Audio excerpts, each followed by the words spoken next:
Bem, uma aplicação útil dessa ideia de tração e compressão excêntrica é o chamado núcleo central de inércia.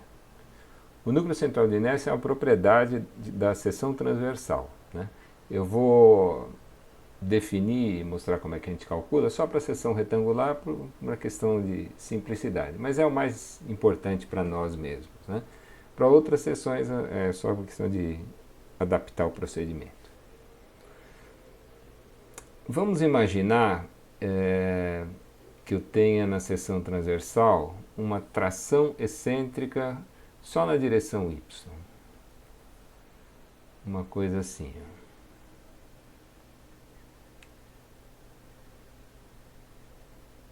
A força normal é aplicada dessa forma, com uma excentricidade, né?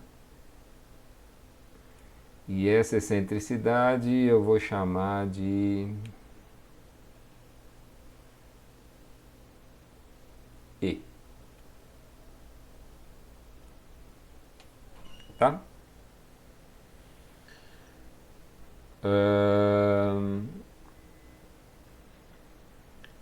Nós já vimos, isso aqui é um problema de tração excêntrica. Para resolver esse problema, basta fazer a superposição de dois problemas. O primeiro deles é a flexão normal em torno do eixo Z com um momento n vezes Z. Não é isso? É o momento em relação a esse eixo. E o outro problema é a força normal aplicada no centro de gravidade. Nós vamos resolver esse problema somando esses dois. Né? E o resultado nós já vimos qual vai ser. Para essa flexão normal, vai dar compressão em cima, tração embaixo. Um diagrama desse jeito. E para essa tração simples, vai dar uma distribuição uniforme.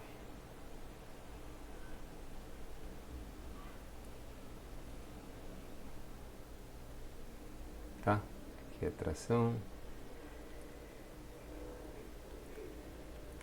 E aqui é tração.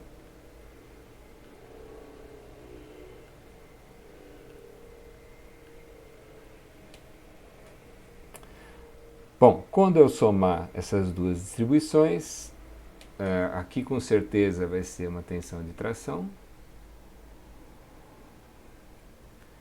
Mas aqui em cima vai depender de qual prevalece. Vamos imaginar que seja a compressão.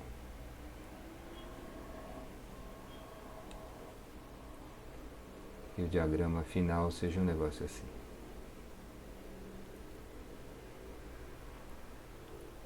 Né?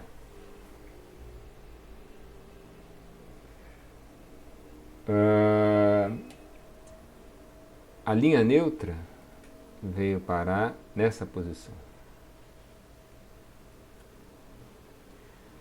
Ela sofre uma translação, né? Com relação ao eixo Z, o eixo em torno do qual se aplica o momento. E eu estou interessado, nesse momento, nessa excentricidade da linha neutra.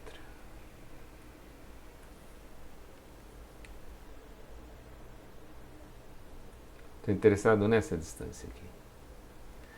Então, aqui existem duas excentricidades, não vamos confundir. Existe a excentricidade de aplicação do carregamento e existe a excentricidade da linha neutra em relação ao eixo Z. Quero calcular essa distância aqui. Como é que eu calculo essa distância, hein? Bom, a tensão normal num ponto qualquer, nesse problema, depende só de y, né? Ela vai valer a tensão provocada pelo momento fletor, que é N vezes Z, dividido pelo IZ, vezes Y. E está dando tensão positiva, onde y é positivo, esse sinal é mais. E o efeito dessa força normal é simplesmente a força normal dividida pela área. Né? Então, colocando o N em evidência, isso aqui vai dar E sobre IZ vezes Y mais 1 sobre A.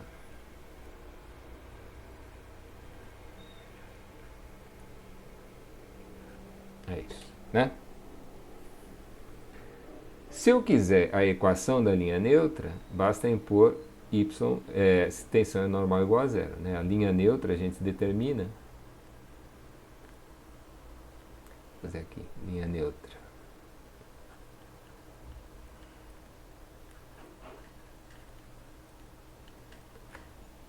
A linha neutra é constituída pelos pontos cuja ordenada y é tal que a tensão normal neles é igual a zero.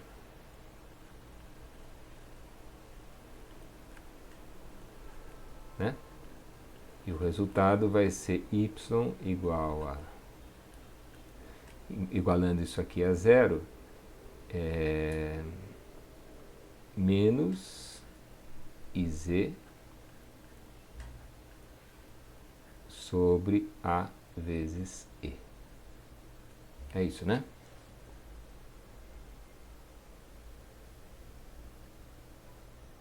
Então essa distância aqui, ó, a distância, esquecendo o sinal, é IZ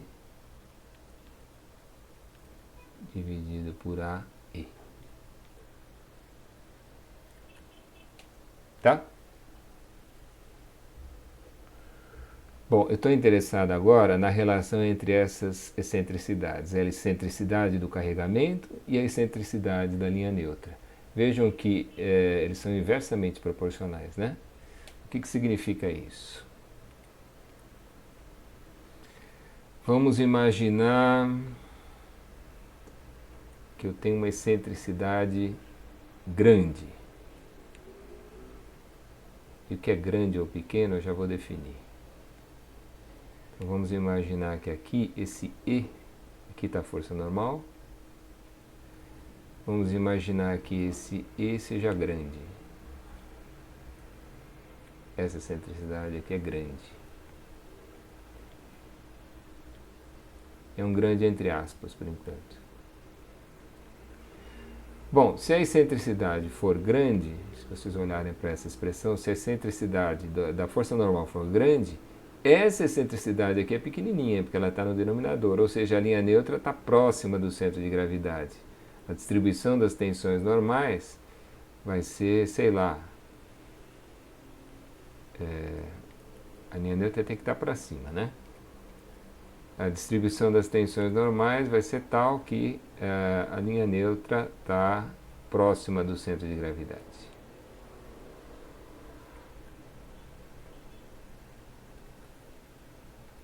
Tá? Ela subiu em relação ao eixo Z, mas não muito. Isso acontece quando a excentricidade é grande. Agora vamos imaginar uma excentricidade pequena.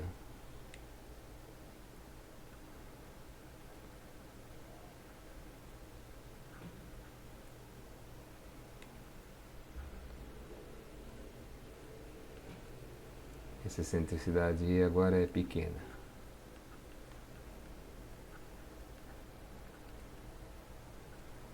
Bom, se a excentricidade E é pequena, esse número é grande e a linha neutra se afasta muito do eixo Z.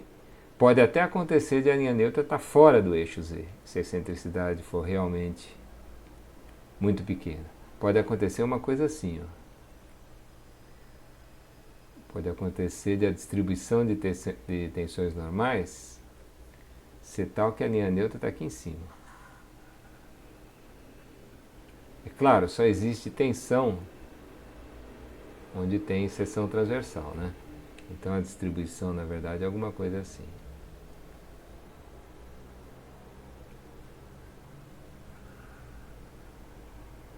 Né? Mas a linha neutra estaria lá em cima. fora da seção transversal. Está aqui a linha neutra, provavelmente a minha câmera vai estar em cima dela aqui. Tá? Então, por que isso está acontecendo? Se vocês olharem para o jeitão desses diagramas,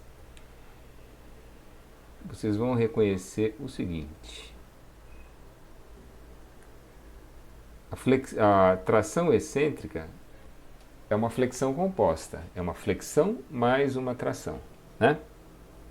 Quando a excentricidade é muito grande, quer dizer que o momento prevalece sobre a força normal. E o diagrama de tensões normais tem um jeitão parecido com o diagrama de tensões normais da flexão simples, né? Tração de um lado, compressão do outro. Quando a excentricidade é pequena, a força normal começa a prevalecer porque o momento começa a ficar pequeno. E aí o diagrama se aproxima do diagrama de tensões normais da tração simples, que é uma distribuição uniforme. Se fosse excentricidade zero, a excentricidade do carregamento fosse zero, a excentricidade da linha neutra tenderia a infinito. A linha neutra estaria no infinito, lá para cima, e a distribuição seria uma distribuição uniforme. Tá? Então aqui é mais parecido com... prevalece a tração, aqui prevalece a flexão. Vai ter importância para nós, importância prática, uma excentricidade limite.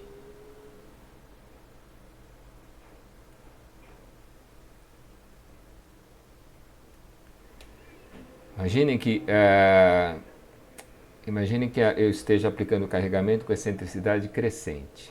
Quando a excentricidade é zero, a linha neutra está lá no infinito. Eu vou aumentando essa excentricidade e a linha neutra vai descendo, vai descendo, vai descendo, vai descendo. Existe uma excentricidade limite que faz com que a linha neutra tangencie o contorno da seção transversal. A linha neutra está exatamente aqui. Portanto, o diagrama de tensões normais vai ser alguma coisa assim.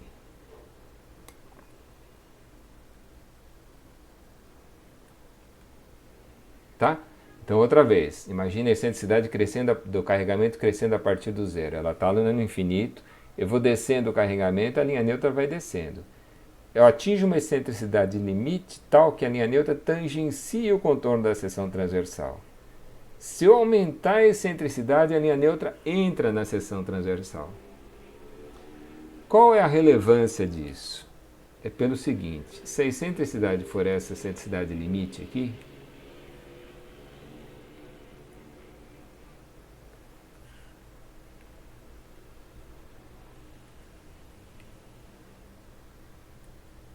vamos chamar essa excentricidade limite de E0, na falta de coisa melhor. Se a excentricidade for essa, E0, a linha neutra está passando aqui. Tá? Veja se vocês concordam com isso.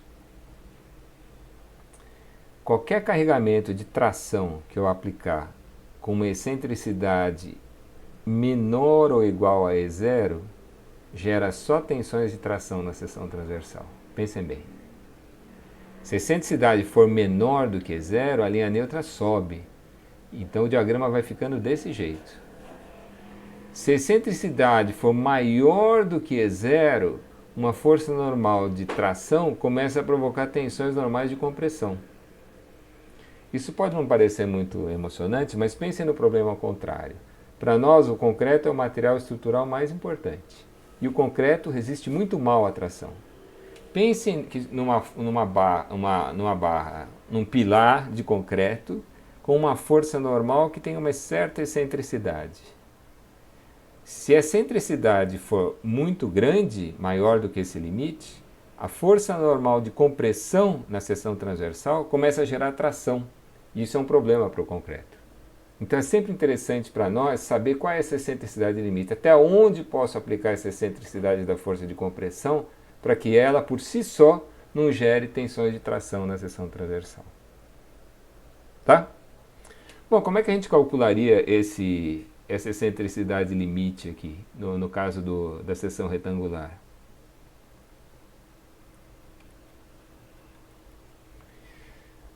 Bom, no caso, para que se o E for o E0, vejam essa relação. Isso aqui é a profundidade, é essa distância aqui da linha neutra, né? Se o E for o E0, essa distância, no caso da seção retangular, corresponde ao H sobre 2. Não é isso? Então vamos fazer essa conta para a seção retangular.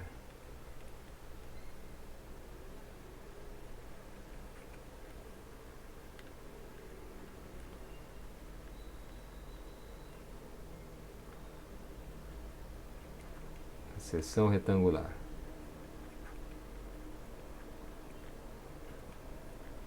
Vamos imaginar aqui a seção de base B e altura H.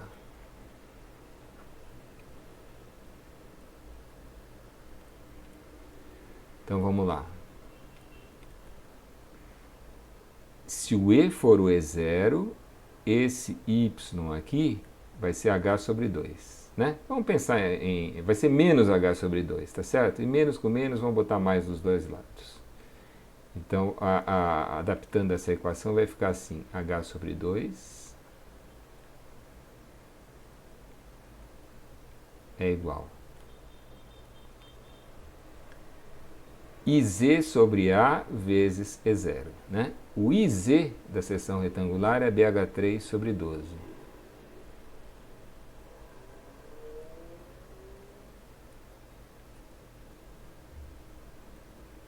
A área da seção retangular é BH. E aqui vai aparecer a excentricidade limite que eu chamei de E0. Tá? Isso aqui significa que o E0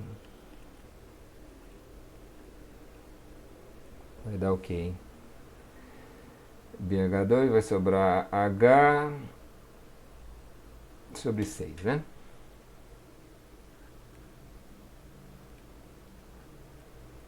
Essa é a excentricidade máxima que eu posso dar a uma força de tração para que só haja tensões de tração na seção transversal. Se eu aplicar uma excentricidade, a força com uma excentricidade maior do que essa, a normal de tração provoca compressão. Ou o que é pior, uma normal de compressão gera tração na seção transversal.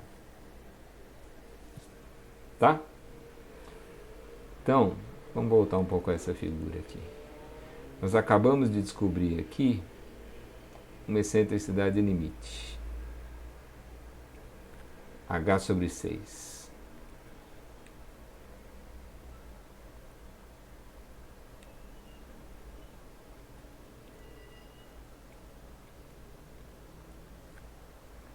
Qualquer força normal de compressão aplicada com excentricidade até esse H sobre 6 aqui, gera só tensões de compressão na seção transversal. Olha, imagine que a força normal está aqui, a linha neutra está lá em cima no infinito. Eu vou aumentando essa excentricidade, a linha neutra vai descendo. E quando eu chegar exatamente nesse ponto, a linha neutra vai tangenciar o contorno da seção transversal aqui em cima. Se eu aumentar mais a excentricidade, a linha neutra entra na seção transversal, não é? Então, se eu chamar esse ponto aqui de A, vocês concordam que a força normal em A faz com que a linha neutra esteja aqui?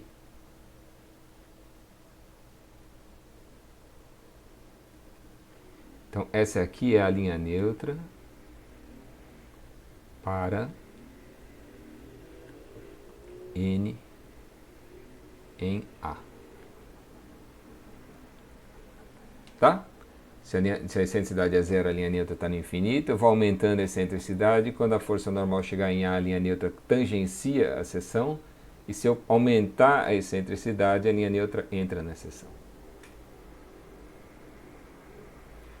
O que aconteceria se a excentricidade fosse para cima?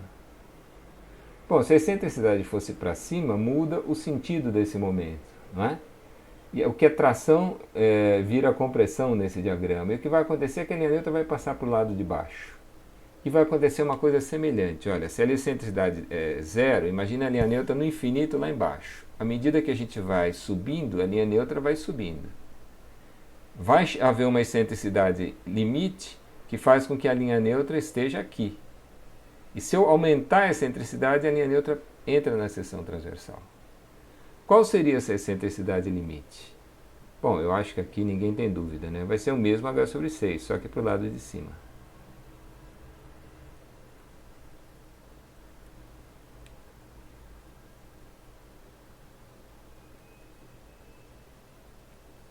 Esse aqui é o mesmo h sobre 6.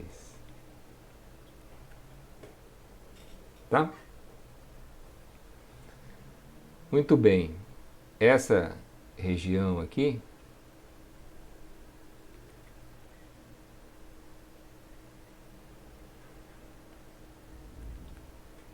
pertence ao que a gente chama de núcleo central de inércia da seção transversal. Esse aqui é o chamado núcleo central de inércia. Ou simplesmente o núcleo central da seção. Está escrito aqui já, né? Qual é a propriedade do núcleo central de inércia? Qualquer força de compressão aplicada dentro do núcleo central gera só compressão, não gera tensões de tração. Isso tem importância prática para nós, né? Na verdade, eu falei que essa região pertence ao núcleo central porque o núcleo central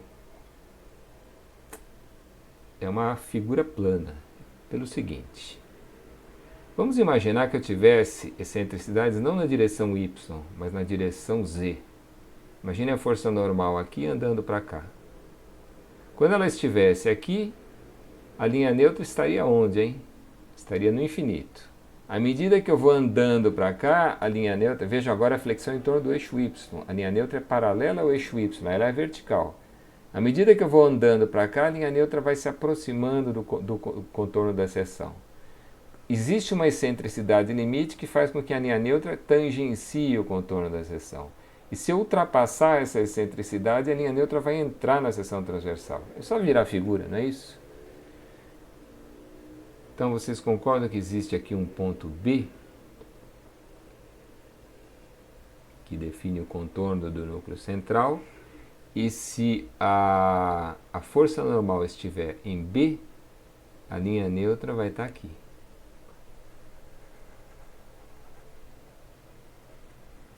Essa aqui é a linha neutra para N em B.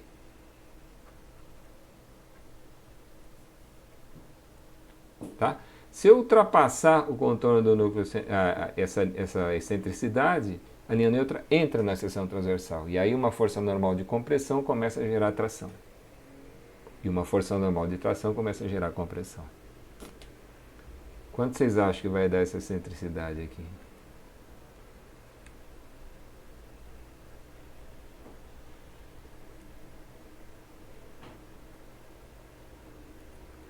É B sobre 6, né? É só trocar o papel de H por B nessa análise, tá?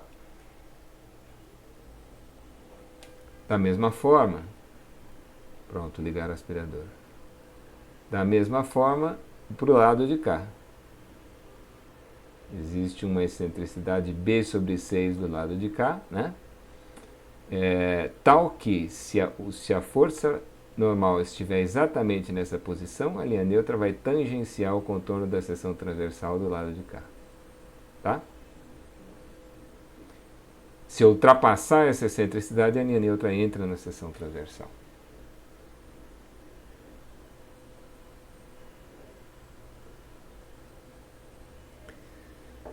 Bom, e se eu tivesse as duas excentricidades? Bom, se eu tiver duas excentricidades, a linha vai ser flexão oblíqua. E aí a linha neutra vai se inclinar, não vai ser nem na vertical nem na horizontal, não é? E eu vou conseguir delimitar uma região aqui, cuja forma eu não sei qual que é, tal que, aí sim, toda vez que a força normal estiver dentro dessa região, a força normal de compressão gera só compressão e a força normal de tração gera só tração. Essa região sim é o núcleo central de inércia. Nós já descobrimos quais são os limites do núcleo central de inércia na seção retangular se eu considerar só excentricidades numa direção ou na outra. Agora, e se eu considerar as duas? Qual é a forma que deve ter o núcleo central de inércia de uma seção retangular? A tendência é a gente pensar que deve ser um retângulo também. Mas será que é? Vamos ver.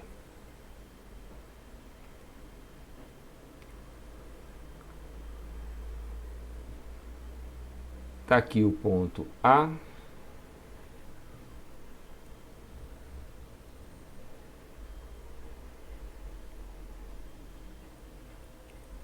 Está aqui o ponto B.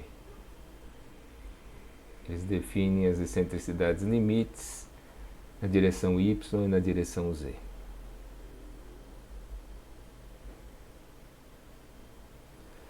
Vamos imaginar que a força normal esteja aplicado num ponto como esse aqui. Esse ponto é definido pelas coordenadas y0 e z0. Imagine uma força normal de tração. Eu comecei com tração, vamos continuar com tração. Imagine a força normal de tração aplicada nesse ponto aqui.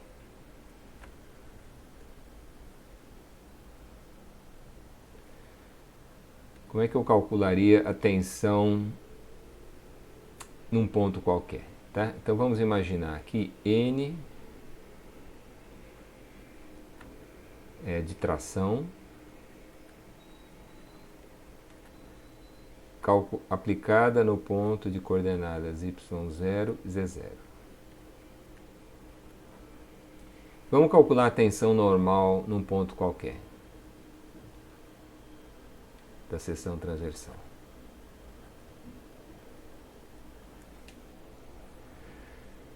Bom, esse N de tração vai dar um momento em relação ao eixo Z que vale N vezes Y0. Para calcular a tensão normal provocada por esse momento, eu pego esse momento, divido por IZ e multiplico pela ordenada Y. Né? E se for do jeito que está aqui representado, o momento, a força normal de tração gera um momento que traciona embaixo. Né? Ou seja, quando o Y for positivo, a tensão é positiva, o sinal é mais para essa parcela. Acabamos de ver isso. Com relação ao eixo Y, o momento é N vezes Z0. Eu vou dividir isso por Y.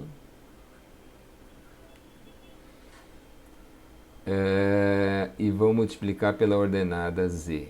Outra vez, esse momento está tracionando o lado direito, que é o lado de Z maior do que zero, o sinal aqui é mais. E além disso, existe o efeito da força normal, que é N dividido pela área. Tá? Então, essas coisas a gente sabe, BH3 sobre 12, HB3 sobre 12, B vezes H, tudo isso a gente conhece para a seção retangular. São constantes, né? Constantes conhecidas. Z0 e Y0 definem a excentricidade da força normal. Y e Z definem as coordenadas do ponto qualquer dentro da seção transversal. Tá?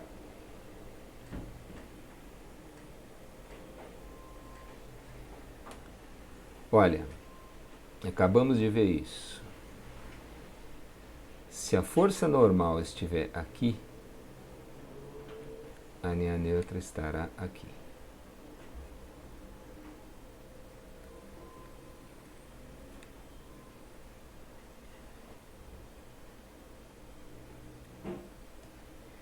Se a força normal estiver aqui, a linha neutra está aqui. O que esses pontos têm em comum? Eles pertencem ao contorno do núcleo central. E se eles pertencem ao contorno do núcleo central, é porque a linha neutra tangencia a seção transversal, ela não corta a seção transversal, né?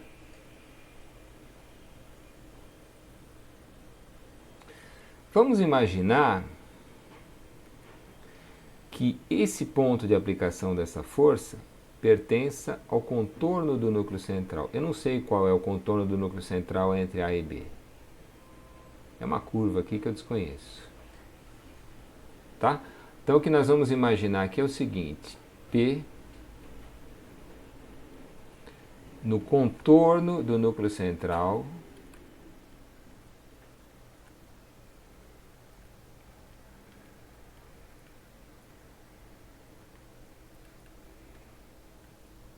entre A e B.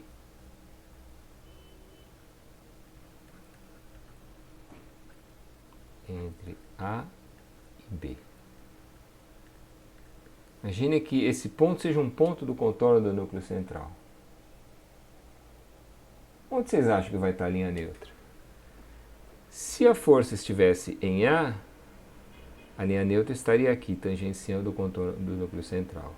Se a força estivesse em B, a linha neutra estaria aqui, também tangenciando a seção transversal. E se a força estiver numa posição intermediária entre A e B, mas também no contorno do núcleo central?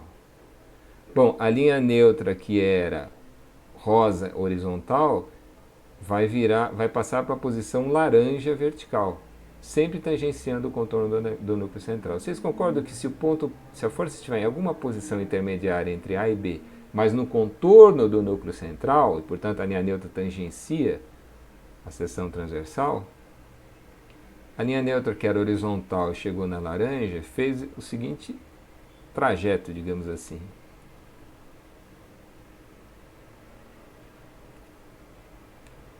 Tangenciando o contorno do núcleo central, o contorno da seção, ela fez assim, depois ela fez assim, depois ela fez assim. Não é isso? À medida que eu vou caminhando ao longo do contorno do núcleo central da seção transversal, a linha neutra, que era horizontal, vai rodando em torno desse ponto até ficar na vertical. Não é? Lembre-se, eu repito, se a força está no contorno do núcleo central, não digo nem dentro nem fora, no contorno, é porque a linha neutra está tangenciando a seção transversal.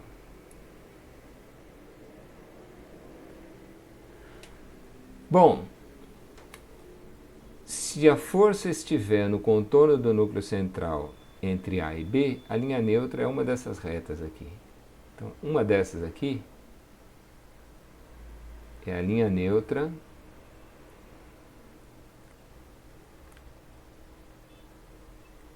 para P, para N, entre A e B.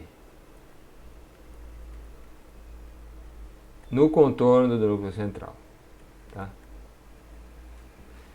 Vocês concordam que qualquer que seja a posição dessa força entre A e B, no contorno do núcleo central, esse ponto C aqui vai pertencer à linha neutra?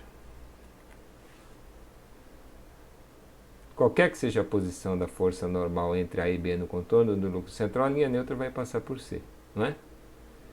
Então, se P estiver no contorno do núcleo central entre A e B, a tensão normal nesse ponto, que é essa fórmula aqui, calculada em Y igual a menos H sobre 2 e Z igual a menos B sobre 2, tem que ser igual a zero, né? Tá certo?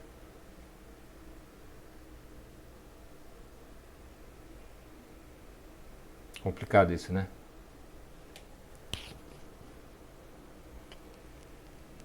Essa fórmula aqui em cima vale qualquer que seja o par Y0, Z0. E ela dá a tensão em qualquer ponto da seção transversal definido pelas coordenadas Y e Z. Eu estou fazendo uma hipótese de que Y0 e Z0 são as coordenadas de um ponto pertencente ao contorno do núcleo central. Se y0 e z0 forem as coordenadas de um ponto pertencente ao contorno do núcleo central, o ponto C, que tem coordenadas menos h sobre 2 e menos b sobre 2, vai ter tensão normal igual a zero. Tá?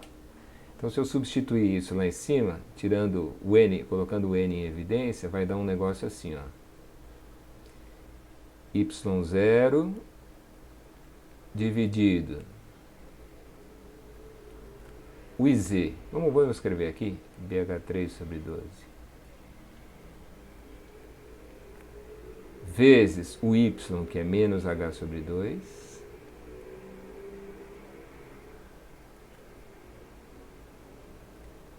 mais o n eu coloquei em evidência, z0, dividido pelo iy, o iy é hb3 sobre 12.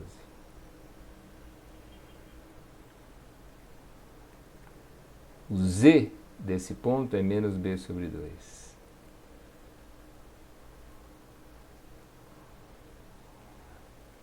Mais 1 sobre a área, que é 1 sobre BH. Tem que ser igual a zero.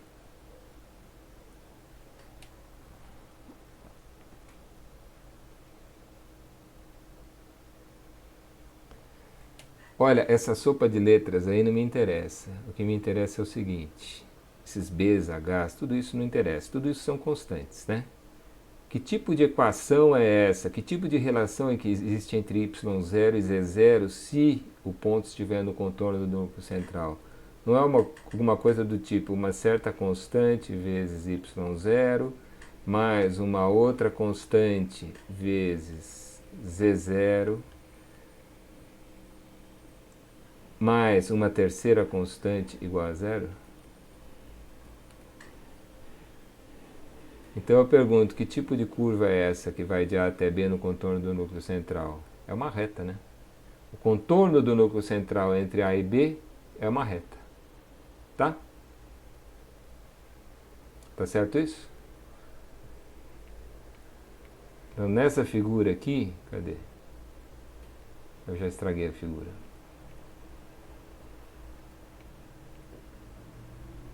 Nessa. O núcleo central de inércia, na verdade, é assim. É uma reta aqui. E daqui para cá vai ser uma reta também. Daqui para cá vai ser uma reta e daqui para cá vai ser uma reta. O núcleo central da seção retangular é um losango. Quem diria, né?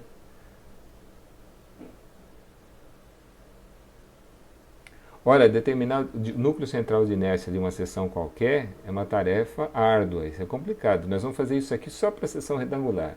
O que eu quero é que vocês entendam o conceito de núcleo central de inércia e que saibam qual é o núcleo central de inércia da seção retangular, porque ele aparece com muita frequência. É só pensar que é um sexto da altura em cada direção, né? E aqui é um losango, é sempre a mesma coisa. Tá? Na seção circular também é fácil. Eu vou pedir para vocês resolverem isso como exercício, tá bom?